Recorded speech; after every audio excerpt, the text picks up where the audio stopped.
유럽에서 고박의 역사가 시작이 됐다 이렇게 되는 거죠. 그 신앙의 역사가 시작이 됐다.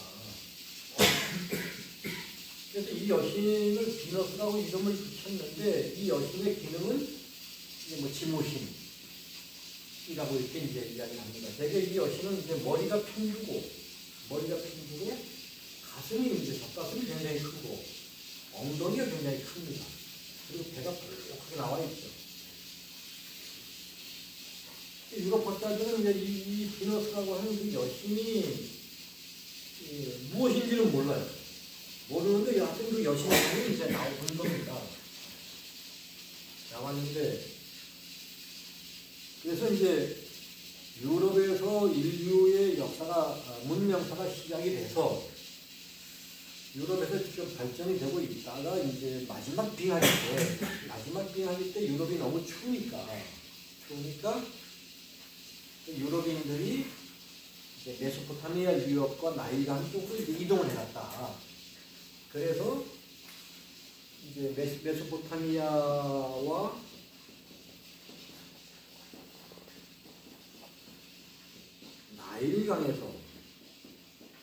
나일강에서 인류 문명사가 시작이 된다. 이렇게 지금 정리가 되어 있는 겁니다. 그러니까 맨 꼭대기에 나오는 게 이렇게 여신입니다.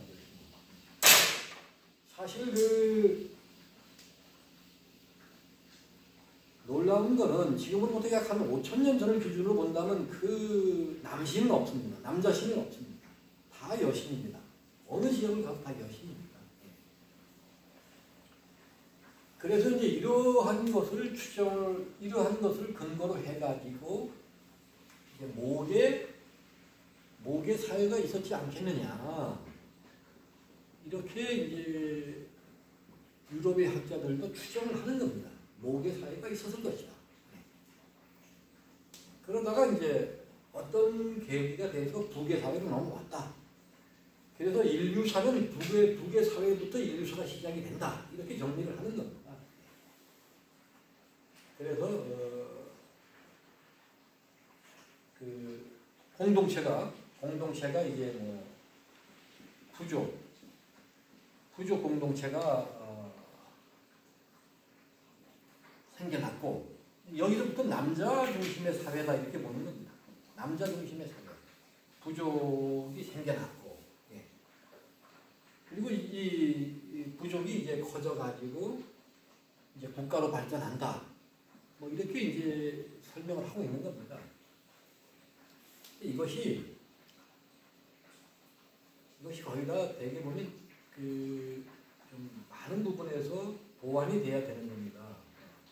왜 그러냐? 제가 연구를 해보니까 가장 늦게까지, 최근까지도 여신을 믿은 민족은 지구상에 우리 민족밖에 없는 거예요.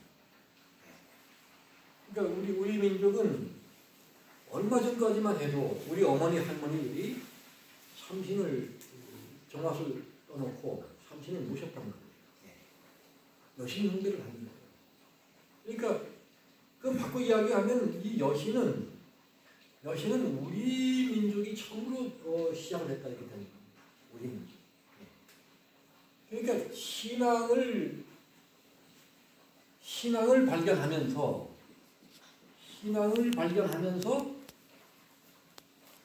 인류가 이제 문화가 시작이 되는 겁니다. 신앙을 발견하는 거죠. 신앙은 굉장히 중요한 겁니다.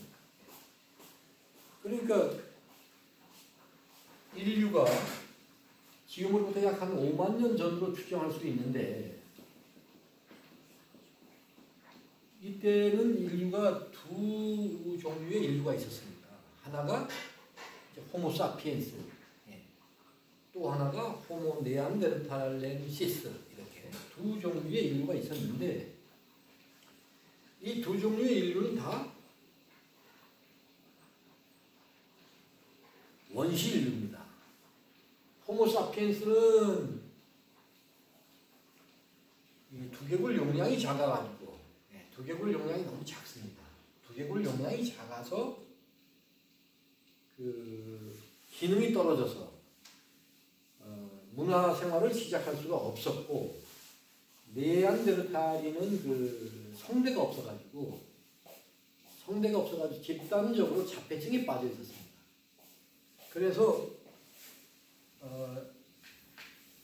호모사피엔스나 네안데르탈인이 지구에 출현한 것은 뭐 호모사피엔스 같은 경우는 한 20만 년 전에 출현했다.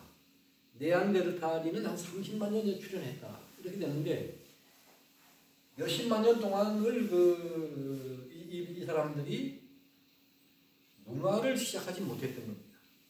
원인은 뭐냐? 두 가지가 있습니다. 하나는 호모사피엔스는 지능이 떨어져서 안 되는 거고, 네안데르탈인은 성대가 없어가지고 안 되는 겁니다. 원시 상태가 극복될 수가 없었던 겁니다. 그리고 또 하나가 있는데, 이 사람들은 흰색 남자가 무리 내의 여자들을 독점하는 원숭이와 같은 그런 생활을 했습니다. 그러다 보니까 이제 문화가 생겨날 수가 없었던 거죠. 그런데 5만 년 전에 지금의 중앙아시아 알타이 산맥에서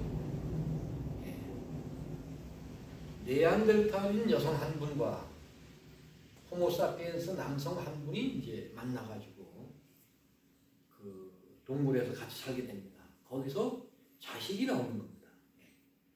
그래서 어머니를 닮아서, 네안데르탈인 어머니를 닮아서 머리가 좋고, 호모사피엔스 아버지를 닮아서 성대가 있는, 비로소 온전한 혼혈 인류가 탄생을 하게 하는 거죠. 그러면서 이 집단이 그 모계 사회가 시작이 됩니다. 동시에 이 집단은 여성들은 동굴 안에서 살고 남자는 동굴 바깥에 살고 이러면서 이제 그 나중에 이제 조금 지나서 이 동굴 안에 식구가 늘어나니까 이제 바깥으로 나오게 되는데, 여성들은 토성을 쌓고 여성들은 이 안에서 생활을 합니다. 남자들은 동굴 이 성 바깥에서 생활을 하죠. 이런 공동체가 생겨납니다. 그러면서 바로 이 안에서, 해당으로 말하면 노란자 같은 요 안에서, 성 안에서 여성들이 남자들에게 속박되지 않으면서 요 안에서 문명이 탄생을 하게 됩니다. 이 안에서.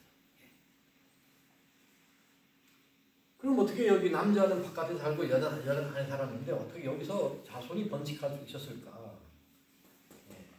이 안에 있는 족장 할머니들은 그 나이가 아주 가장 많은 부족 내에서 이런 분들인데, 족장 할머니들이 나와서 밖에 있는 그 남자 자손들한테 이제 뭘 하느냐, 선발을 하는 겁니다. 이제 우리 민족의 문화 속에는 바로 이런 시대의 그 문화가 남아 있습니다. 그게 뭐냐? 씨름입니다. 씨름. 이 족장 할머니들이 나와서 어느 놈이 씨가 좋은지 씨름을 시키는 겁니다. 씨름을 시켜가지고 씨름 잘하는 놈, 일단 씨름 잘하는 놈은 유전자가 좋다고 보는 거죠. 그 다음에 이제 수박이라고 합니다. 수박은 뭐냐면 우리가 다른 말로 하면 택견이라고 하는 거죠. 그러니까 치는 동작만 보여주는 겁니다. 그 동작을, 그러니까 지금 말로 한 품새를 잘 보여주면은 이제 근데 왜 실제로 가격을 하면 안 되느냐? 때리면은 서로 이제 감정이 상하니까 자손들끼리 싸울까봐. 그러니까 우리 족장 할머니들은 밖에 있는 자손들끼리 싸우는 게 싫단 말이에요. 그래서 서로 감정이 상하지 않는 씨름, 수박, 이것을 뭐라고 하느냐? 이것을 택견이라고 하는 겁니다. 이것을 택견이라고 하는 겁니다.